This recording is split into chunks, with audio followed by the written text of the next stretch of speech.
संसद में घमासान, जब शाह और यादव में हुई भिड़ंत, संसद का माहौल गर्मा गया। दिल्ली की गर्मी तो सबको पता है, लेकिन आजकल संसद के अंदर का पारा उससे भी ज्यादा हाई है। विशेष सत्र चल रहा है और बिलों की ऐसी बारिश हो रही है कि विपक्ष को छाता लगाने का मौका भी नहीं मिल रहा। इसी बीच आजमगढ़ के सांसद धर्मेंद्र यादव और गृह मंत्री अमित शाह के बीच ऐसी जुबानी जंग हुई कि देखने वाले देखते ही रह गए। जब संसद में धर्मेंद्र यादव बोले, अध्यक्ष जी, ये सरकार जनता को महिला बिल की चाशनी चटा रही है, लेकिन अंदर ही अंदर संविधान को तोड़ मरोड़ रही है।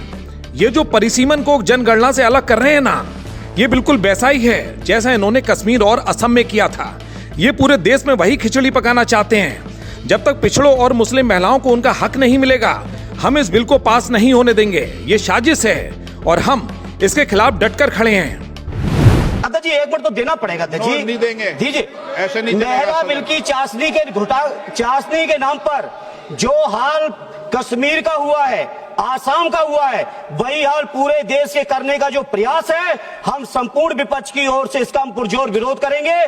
सभापति जी, एक आधी बात और, इस बिल के अंदर जब तक पिछड़े वर्ग की महिलाएं, जब तक मुसलमान भाइयों की महिलाएं नहीं शामिल की जाएंगी, हम समाजवादी लोग इसका साथ नहीं देंगे। और एक बात और स्पष्ट करना चाहता हूं, समाजवादियों से बड़ा महिलाओं का हितैषी इस देश की कोई पार्टी नहीं है।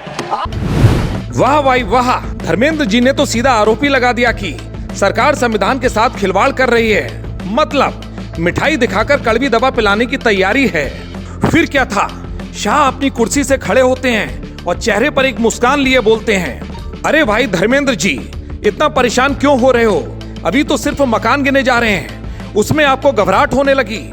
थोड़ा सब्र रखिए, अभी तो सिर्फ दीवारों की गिनती है।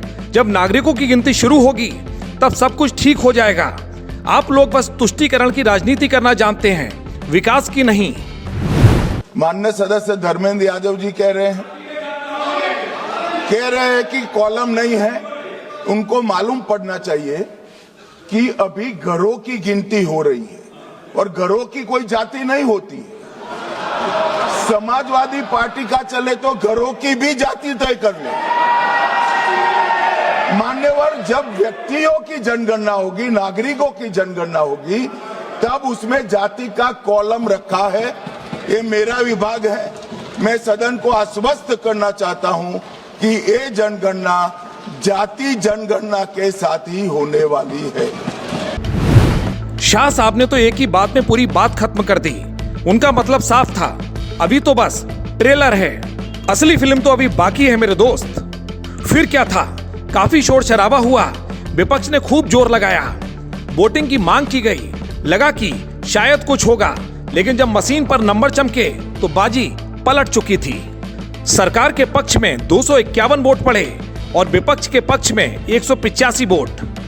तो भाई आखिर में वही हुआ जो सरकार चाहती थी। 185 के मुकाबले 251 वोटों से बिल पास हो गया। धर्मेंद्र यादव संविधान की दुहाई देते रह गए और अमित शाह अपनी गिनती की बात कहकर बाजी मार ले गए। अब देखना यह है कि जब ये मकानों की गिनती खत्म होगी और इंसानों की गिनती शुरू होगी, तब राजनीति में और कितने धमाके होंगे। सवाल बड़ा है और जनता जवाब मांग रही है। दिल्ली से कुमार विकास की एक खास रिपोर्ट।